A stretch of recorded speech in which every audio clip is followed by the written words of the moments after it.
시인 조인선의 시 가운데 이런 글이 있습니다. 달력을 넘기다 손이 찢어졌어요.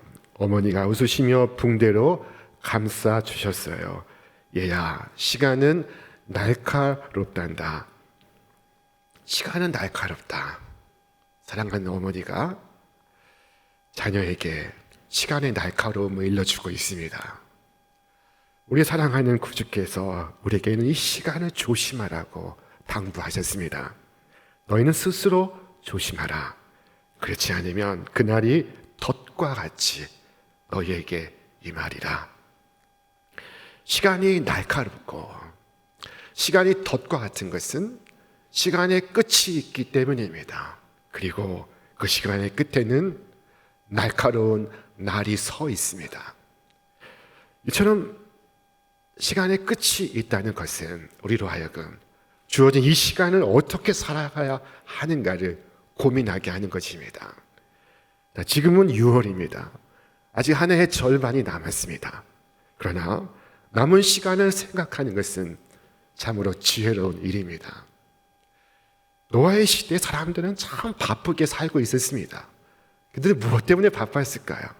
성경은 말씀하기를 홍수 전에 노아가 방주에 들어가던 날까지 사람들이 먹고 마시고 장가들고 시집가고 있으면서 홍수가 나서 그들을 다 멸하기까지 깨닫지 못하였으니 인자의 임함도 그러하리라.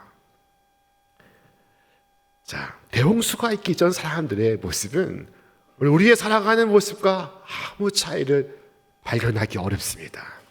그들은 먹고 마시고 또 가정을 이루고 있었습니다.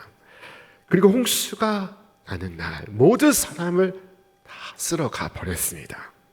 하지만 노아는 그때 준비하고 있었습니다. 그는 방주를 짓고 있었습니다. 그리고 홍수가 임했고 그는 방주에서 1년 10일을 보내게 됩니다. 그리고 그 방주에 있던 모든 사람들은 다 구원을 받습니다. 이와 같이 우리도 그리스도 안에서 발견되지 않으면 세상 끝날에 하나님의 심판이 홍수와 같이 이 땅을 휩쓸고 지나갈 때 다 쓸려가 버리지 않겠습니까? 자, 그때 어린아이라도 자기의 나이 어림을 핑계댈 수가 없습니다. 인생의 많은 경험도 그를 이 파멸로부터 면제시켜 주지 못합니다. 언약의 방주, 곧 구주 예수 안에서 피난처를 찾지 않는 한 그는 안전하지 않습니다. 그리고 방주가 그 안에 있는 모든 사람들을 지켰듯이 우리 구주 예수께서 그 안에 있는 모든 이들을 지켜주실 것입니다. 누구든지 그리스도에게로 오면 안전할 것입니다.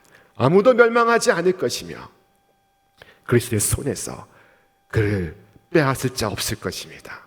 시간의 끝이 있음을 아는 우리에게 성경의 권고는 주 안에 거하라 하는 것입니다. 오늘 말씀은 이것입니다. 자녀들아, 이제 그의 안에 거하라. 이는 주께서 나타내신 바 되면 그가 강림하실 때 우리로 담대함을 얻어 그 앞에서 부끄럽지 않게 하려 함이라. 요한 사도가 성도들에게 촉구하는 것은 그리스도 안에 거하라 라는 것입니다. 그 안에 거하라 하신 이 말씀은 주께서 가르치신 진리 안에 거하라 하신 뜻입니다. 여러분이 처음 받았던 그 진리 안에 거하시기를 바랍니다. 이 진리는 변하지 않습니다. 세월이 흐르고 또 흘러도 이 진리는 변하지 않습니다. 언제나 동일합니다. 하나님은 광야의 길을 걷는 이스라엘 백성에게 말씀하셨습니다. 너희는 그 거하던 애굽 땅의 풍속을 쫓지 말며 내가 너희를 인도할 가나안 땅의 풍속과 규례도 행하지 말고 너희는 나의 법도를 쫓으며 나의 규례를 지켜 그대로 행하라. 나는 너희 하나님 여호와니라. 애굽의 풍속도 가나안의 규례도 따르지 말라. 오직 하나님의 규례와 법도를 따라 살라 말씀하십니다. 애굽은 사람이 하나님이 되어 있는 곳입니다. 가나안은 사람들이 우상을 하나님으로 섬기는 곳입니다. 애굽의 바로는 하나님의 철퇴를 맞아 쓰러졌으며 가나안 족속은 그 땅에서 떠나게 되었습니다. 쫓겨났던 것입니다. 우리는 어떻게 살아가야겠습니까? 우리는 주께서 가르치신 이 진리에 신실하기를 바랍니다. 둘째로 그의 안에 거하라 하신 이 말씀은 믿음 안에 거하라 라는 것입니다. 내가 처음 구원의 소망을 가졌을 때, 내가 처음 하나님의 구원의 확신을 가졌을 때 나는 그리스도 외에 아무것도 의지하지 않았습니다. 나는 불쌍한 죄인이요 아무것도 아니라되 주께서 나의 모든 것이 되셨습니다. 그때 우리는 율법의 행위를 의지하지 않았으며 우리 자신의 지식과 감정에 의지하지 않았습니다. 우리는 전적으로 그리스도와 그의 십자가를 의지하였습니다. 그리스도가 전부였습니다. 그러나 지금 나에게는 경험이 있고 지식이 있습니다. 지금 나는 오직 예수께서 계셔야만 하는 그 자리에 나의 경험이나 나의 지식을 앞세움으로써 나의 구주를 무시하고 있지는 않습니까? 나의 주가 무시를 받고 있지 않습니까? 여전히 나는 처음처럼 나의 주를 믿음으로 온전히 의지하고 계십니까? 성경은 그 안에 거하라 하십니다. 그는 우리의 배입니다. 여러분을 태우고 여러분을 안전하게 바라는 소망의 항구까지 여러분을 이끌고 갈 황주입니다. 이 배 안에 거하시기 바랍니다. 내 힘으로 헤엄쳐 보겠다고 생각하지 말고 믿음으로 그 안에 거하시기 바랍니다. 주께서 평안에서 평안으로 인도하실 것입니다. 우리 말씀 함께 읽겠습니다. 그들이 평온함으로 말미암아 기뻐하는 중에 여호와께서 그들이 바라는 항구로 인도하시는 도다. 또한 말씀하시기를 주께서 심지가 견고한 자를 평강하고 평강하도록 지키시리니 이는 그가 주를 신뢰함이니이다. 자, 셋째로 주 예수를 삶의 목적으로 삼음으로써 그 안에 거하시기 바랍니다.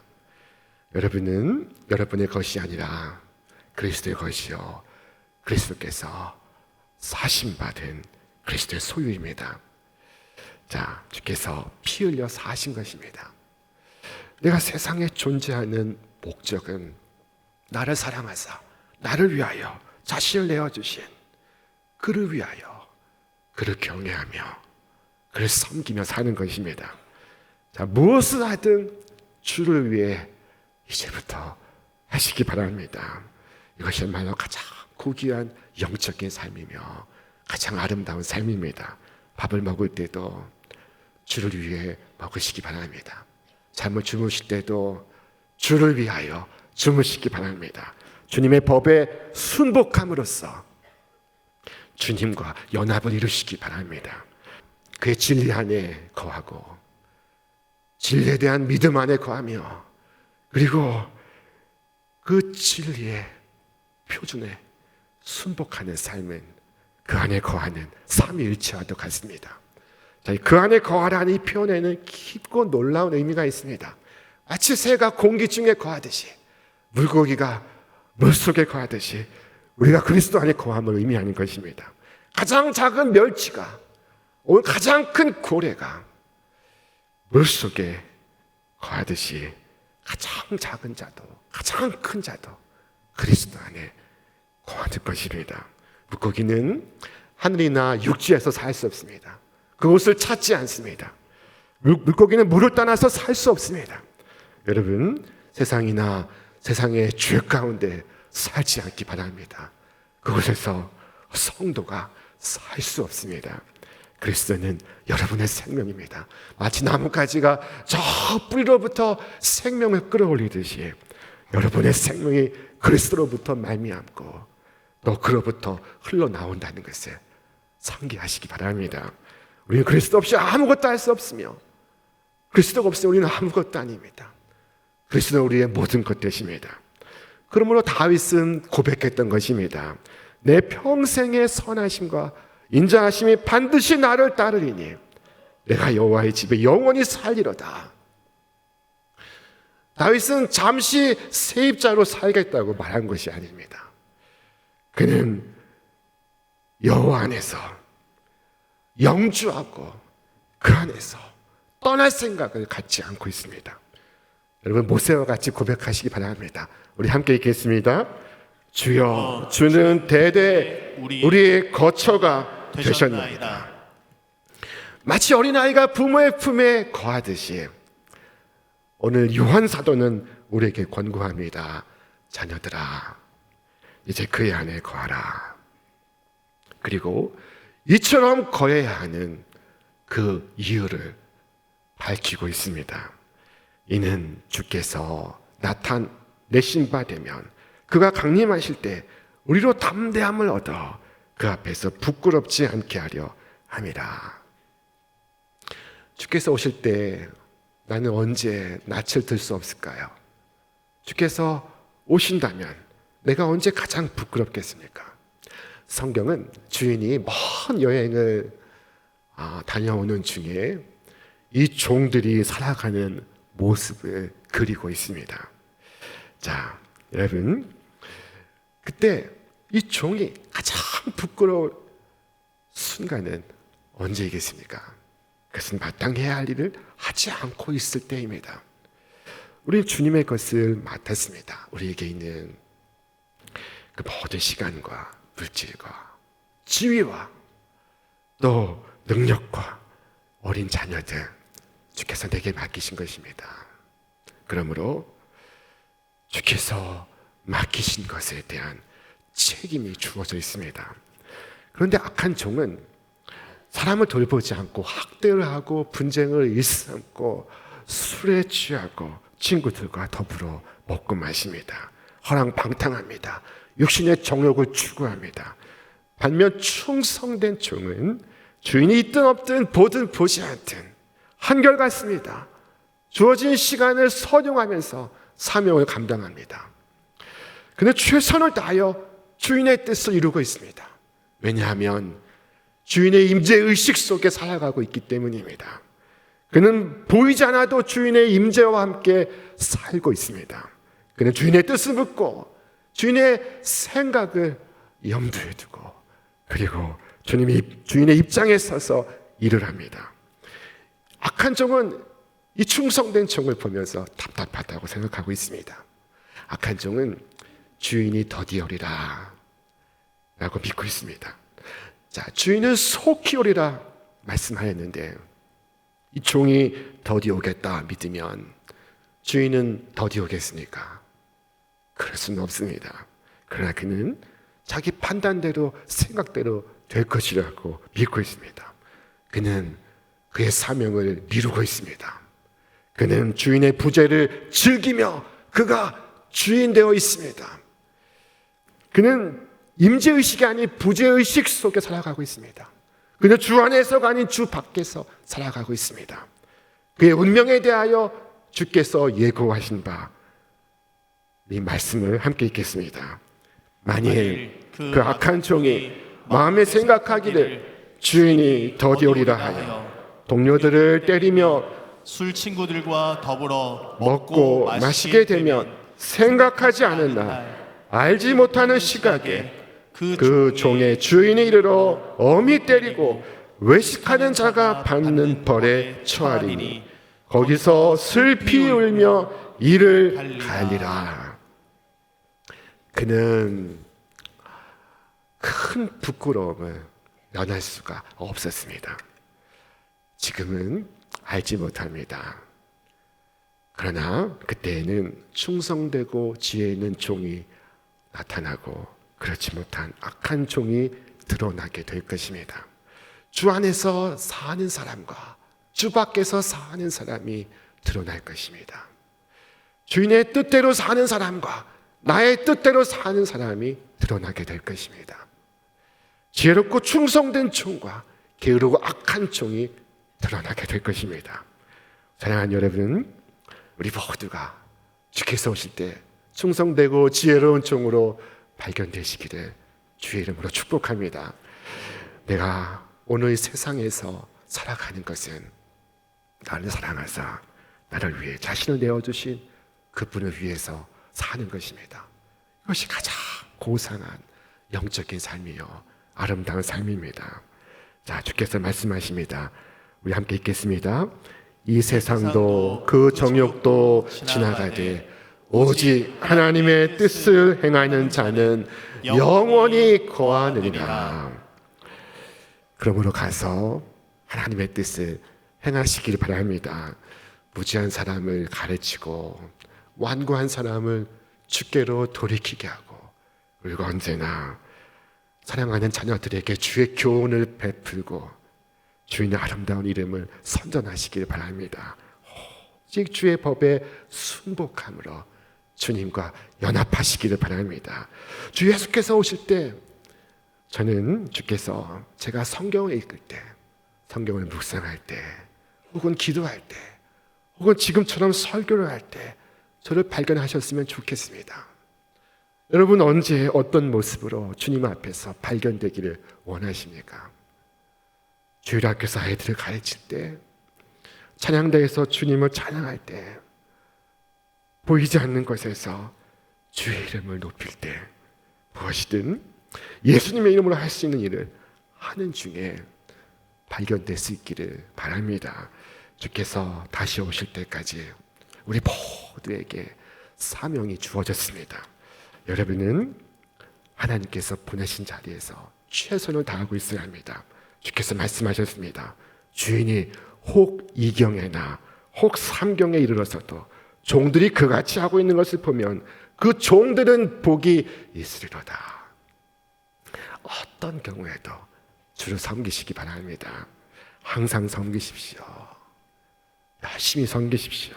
가난한 자와 불쌍한 자, 고와 가부를 도움으로써 주를 섬기십시오. 희망이 없는 자에게 그리스도 안에 희망이 있음을 말해줌으로써 주를 섬기시기 바랍니다. 마음이 곤고한 자가 생명의 주를 붙들 수 있도록 격려함으로써 주님을 섬기시기 바랍니다. 그리하면 주께서 오실 때 잘하였다, 착하고 충성된 종아, 내 주인의 즐거움에 참여할지어다 말씀하실 것입니다. 에녹은 이 땅에서 365년을 살아갔습니다.